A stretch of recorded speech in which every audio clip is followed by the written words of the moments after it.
Ďakujem pekne. Milé dámy, vážení páni, prajem vám pekný dobrý deň. Ako už bolo povedané, moje meno je Jan Hanuska, ja pracujem v spoločnosti Bayer na oddelení vývoja a skúšania nových produktov a taktiež je mojou úlohou uvádzať tieto nové produkty. A v minulom roku som bol veľmi rád, že som vám tu mohol predstaviť prípravok insekticíd Sivanto Energy. Môžem neskromne povedať, že tento prípravok sa stal najvýznamnejšou novinkou v roku 2025. Bolo to z niekoľkých dôvodov. Tento insekticíd bol žiadaný z toho dôvodu, že je to jediný dvojzložkový insekticíd na slovenskom trhu. Má celku širokú registráciu. Prvotná tá registrácia bola do repky, ale budem hovoriť aj o tých rozšíreniach, o možnostiach využitia Sivanta Energy. A za mnou môžete vidieť graf vývoja predaja insekticídnych prípravkov do repky v sezóne predošlej a predpredošlej. V roku 2023-2024 ešte nebol na trhu Sivanto Energy, to sú ten modrý stĺpec, a zelený stĺpec je Sivanto Energy predaj v roku 2024-2025. Stal sa vlastne Sivanto Energy najpoužívanejším alebo najpredávanejším prípravkom v repke. Vďaka čomu to je spôsobené? Keď sa pozrieme na tie ďalšie produkty, tak tam vidíme iba 3 skupiny účinných látok. V podstate je tam acetamiprid niekoľkokrát v rôznych formuláciách. V repke používame esterické pyretroidy, alebo je tam jeden eterický pyretroid. A tá skladba možností využitia rozličných účinných látok je veľmi nízka. Vďaka tomuto Sivanto dosiahlo takýto excelentný výsledok a myslíme si, že ešte mnohí pestovatelia nevyskúšali v tej prvej sezóne tento prípravok a na základe aj odporúčaní pravdepodobne od kolegov si ho tohto roku vyskúšajú. My sme prípravok Sivanto Energy uvádzali až po uvedení v Českej republike a v Poľsku. A takéto fotografie skúseností z roku 2024 som tu prezentoval pred rokom. To bolo v Českej republike. Na Slovensku sme sa snažili taktiež odsledovať si účinnosť priamo s pestovateľmi. Moji regionálni kolegovia navštevovali vás, pestovateľov, tak na západnom Slovensku, ako na východnom Slovensku. Či už to bolo pri dozrievaní repky alebo tesne pred zberom a porovnávali tú účinnosť a efektívnosť účinnosti hlavne na rozrezaných stonkách, či krytonosy, ale hlavne larvy krytonosia boli dostatočne zasiahnuté a neprehrízavali sa dovnútra stoniek a nepoškodzovali tieto rastliny. Dneska nám nepomáha technika. V posúvaní poprosím kolegu, aby mi posunul fotografie ďalších podnikov zo západného Slovenska, ďalšie podniky z východného Slovenska a celkovú fotografiu účinnosti v slovenských podmienkach. Takže toto sú fotografie zo Slovenska a taktiež teda môžeme alebo pestovatelia si mohli povedať, že len spomínajú na krytonosov stonkových, či už to bol štvorzubý alebo repkový. S uvedením prípravku v prvom roku samozrejme nemáme len výborné výsledky, ale pestovatelia sa snažili niektorí skúšať hľadať rôzne riešenia, kombinácie a musíme priznať, že nie všetci boli úplne spokojní. Našlo sa aj pár prípadov, kedy tá účinnosť nebola dostatočná a na tomto prípade na jednom z týchto prípadov chcem ukázať nejaké poučenie. V tomto prípade na tomto podniku použili prípravok Sivanto Energy 25. až 26. marca, čo v sezóne 2025 bolo až príliš neskoro, pretože nálet hlavne krytonosov nastupoval okolo 6., 7., 8. marca. Tento pestovateľ použil iný prípravok v tom prvej aplikácii, spoľahol sa na iné riešenie a až potom následne sa snažil riešiť prípravkom Sivanto Energy. To bola jedno také poučenie, že Sivanto Energy, pokiaľ nastúpia teploty a dlhodobejšie obdobie predpovede teplého počasia v období začiatkom marca, netreba váhať a použiť riešenie zo Sivantom Energy. Sivanto Energy má registráciu až pre 2 použitia a ak použijete v takomto skorom štádiu Sivanto na začiatku marca, vy môžete o 2 týždne následne ešte pred kvitnutím v registrovanej dávke a v registrovanom použití použiť Sivanto ešte druhýkrát na krytonosov s vedľajším účinkom na bliskáčika. Ale v tomto prípade bolo použité Sivanto Energy aj s prípravkom na úpravu pH, SteamGuard pH. A niekoľko prípadov, ktorý tej slabšej účinnosti spájal práve použitie a kombinácia s týmto prípravkom na úpravu pH. My sme sa doteraz nestretli nikdy s nejakou neúčinnosťou alebo negatívnym ovplyvnením účinnosti týmito prípravkami na úpravu pH, ale nemáme všetky kombinácie odskúšané. V roku 2025 sme uvádzali ten produkt, my sme nedokázali otestovať úplne všetky kombinácie všetkých produktov, biostimulátorov, podporných látok, hnojív rôznych. Preto apelujem na to použitie Sivanta Energy len na overené kombinácie, pretože aj tento stimulátor obsahuje rôzne mikroprvky, sú tam určité nejaké, v tom prípravku určite protispeňujúce látky, proti kryštalizácii a negatívne mohli zapôsobiť aj na tú účinnosť Sivanta Energy. My sme si potom skúšali, keďže sme natrafili na tieto problémy v repke a už bol začiatok mája, už sa to nedalo vyskúšať, tá kombinácia overiť v repke, tak sme si to skúsili v registrovanej aplikácii v OVSI, nie ozimnom OVSI, ale OVSI, a na kohútika.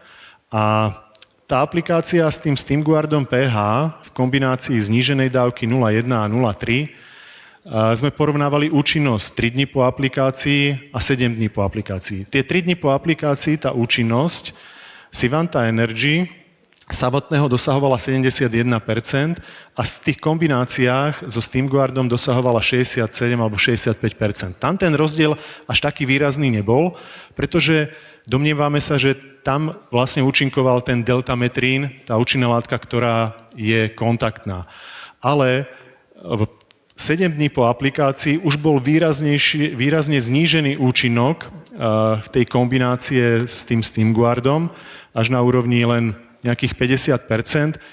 U samotného Sivanta Energy v zníženej dávke alebo zvýšenej dávke tam bola tá účinnosť a ten prienik účinnej látky flupiradifuron do rastliny dostatočný na účinnosť na úrovni 60 až 70%. Domnievame sa teda, že nejaká látka, ktorá negatívne zapôsobila proti systémovému prijatiu flupiradifurónu ovplyvnila nielen účinnosť tej repke, ale napríklad aj v tomto OVSI. Naďalej budeme skúšať tieto kombinácie, ak na nejaké natrafíme, aj od vás, od pestovateľov, otestujeme ich, odskúšame, aby sme vám vedeli presnejšie podať odporúčanie, ale do našej etikety aj do našich odporúčaní sa dostala takáto vetička, aby sme na to upozornili, že tie neoverené kombinácie neodporúčame robiť, pokiaľ sa vopred neodskúšajú.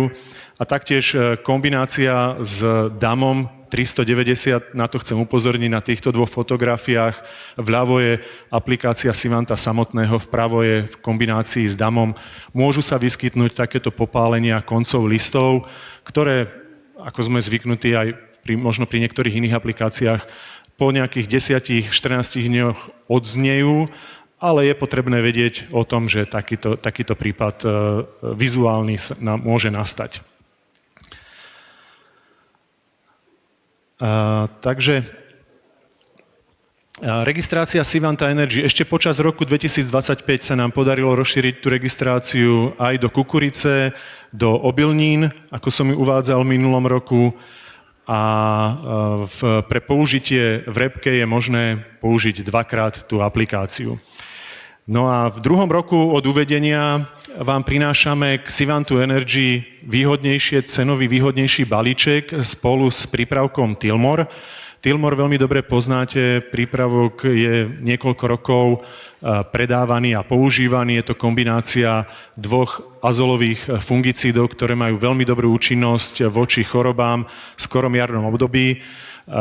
Dnes môžeme len očakávať alebo predpokladať, čo sa bude diať v porastoch repiek v období na konci februára, v marci, či tá snehová pokrývka negatívne ovplyvní zdravotný stav a tú mikroklímu pod snehom, ale pre pestovateľov sa toto ošetrenie úplne hodí z hľadiska termínu aplikácie aj z hľadiska účinnosti, takže v jednom kroku môžete vyriešiť dva problémy, a to sú krytonosy a široké spektrum chorôb. Takže takýto balíček vám prinášame v roku 2026. Rozšírenie z hľadiska minoritného rozšírenia registrácie sa nám podarilo už spomínaná registrácia do repy cukrovej. V zemiakoch máme registráciu so Sivantom Energy v hrachu. To bolo veľmi využívané aj v roku 2025 v Českej republike a potom tam máme kapustovitú zeleninu. Takže to je riešenie krytonosov a prejdeme na ďalší taký problém v repke a to je riešenie ochrany voči bliskáčikom, kde tých riešení v posledných rokoch je veľmi málo a vytvorili sa nám populácie rezistentných škodcov. Týmto populáciám rezistentných škodcov sa venuje tím odborníkov v Českej republike a my sme aj minulý rok mali na našej konferencii pozvaného Mareka Seidelglanca, ktorý hovoril o tomto testovaní na rezistentných škodcov. Oni odoberajú s kolektívom kolegov zo Šumperku, z Opavy, Troubska a ďalších univerzít českých, ale aj na Slovensku populácie škodcov bliskáčika a porovnávajú, ako výrazne sú rezistentní títo škodcovia voči rôznemu spektru účinných látok. Na tento testovanie majú vytvorený vlastne grant, je to podporované z Európskej únie a porovnávajú určitých zástupcov z jednotlivých skupín prípravkov. Medzi esterické pyretroidy tam testujú lambda-cihalotrín dlhodobo ako zástupcu, potom sa tie výsledky dajú v podstate stiahnuť aj na ostatné pyretroidy z tej istej skupiny.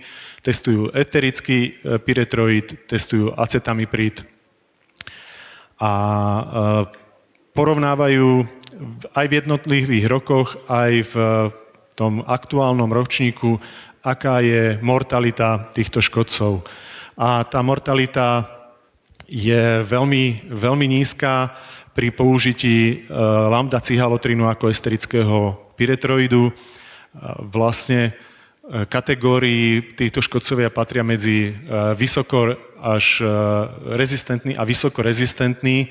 V podstate tá účinnosť je veľmi nízka a v rámci tohto grantu majú za úlohu aj testovať rôzne kombinácie a testujú nalinajkovanú kombináciu s piperonylbutoxidom a s tebukonazolom v daných dávkach a tie výsledky sú následovné.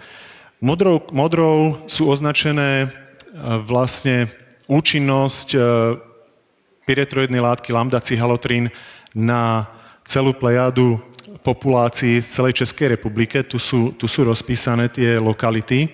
A tá účinnosť bola od 25% účinnosti do 77%. Znamená to, že nám priemerne polovica bliskáčikov po aplikácii prežíva bez problémov, ale čo zistili práve týmto testovaním, po pridaní k tej lambda-cihalotrín účinnú látku piperonylbutoxid v Českej republike sa predáva pod názvom Pangea Booster, alebo po pridaní 150 gramov v prepočte 160 gramov tebukonazolu, tá mortalita nastúpila vlastne až na 100% účinnosť. Vy veľmi dobre viete, pokiaľ sa robia kombinácie účinných látok, ako sú insekticídy s nejakou inou účinnou látkou, aj teraz neodporúčame aplikovať rôzne kombinácie a tankmixy v období kvitnutia. Je to z toho dôvodu, že tá škodlivosť a odbúranie účinných látok nielen u včiel, ale aj u ďalších škodcov je oveľa nižšia pri rôznych kombináciách a hlavne v kombináciách s fungicídmi. A v tomto prípade pri testovaní, kedy testovali ten Marek Seiderglanz spolu s tímom testoval čisté účinné látky, tak tá kombinácia s piperonyl-butoxidom zvýšila toxicitu na 175 krát a kombinácia s tebukonazolom na 350 krát. Sú to čisté účinné látky, je to množstvo 160 gramov tebukonazolu v kombinácii, je to úžasný výsledok. Ak by sa v praxi dosiahol aspoň 10-násobne vyššia toxicita voči blízkáčikom, bude to úžasné a tento efekt, alebo táto cesta je cestou, ako využiť výsledky testovania a skúšania aj za súhlasu vlastne Mareka Seiderglanza a tímu, ktorí s týmto pracovali. No a s týmto testovaním.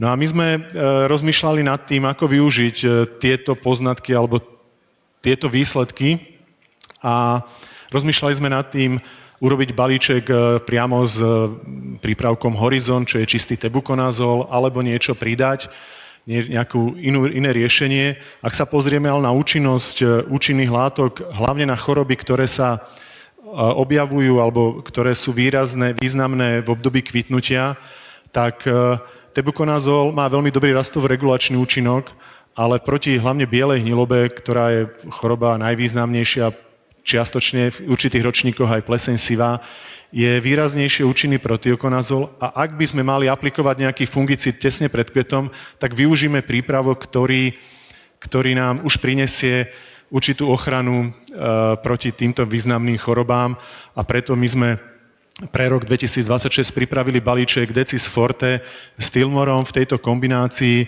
aby ste mohli využiť a overiť si túto zvýšenú účinnosť výsledkov kombinácie esterického pyretroidu spolu s tebukonazolom. Takže v jednej aplikácii máme riešenie aspoň na základe výsledkov tohto testovania tak, aby sme dokázali zlomiť týchto škodcov a nájsť dostatočne silné riešenie priamo v praxi. Ešte mám pripravených pár informácií o nových a ukončených registráciách, takže taký prehľad, s ktorými prípravkami sa už v roku 2025-2026 nestretneme. Je to Bugy X Pro, Platín, Sencor. Bugy X Pro je fungicíd do obilnín, Platín, Sencor sú herbicídy v zemiakoch. Bola ukončená registrácia prípravku Movento. Cougar Forte tu bol spomenutý, aj termín jeho do predaja a do spotreby. Do predaja pribudnú Mateno Duo a Brodal, ktorý už bol prezentovaný a novinkou je taktiež Ambition aktivátor, o ktorom sa za chvíľu dozviete.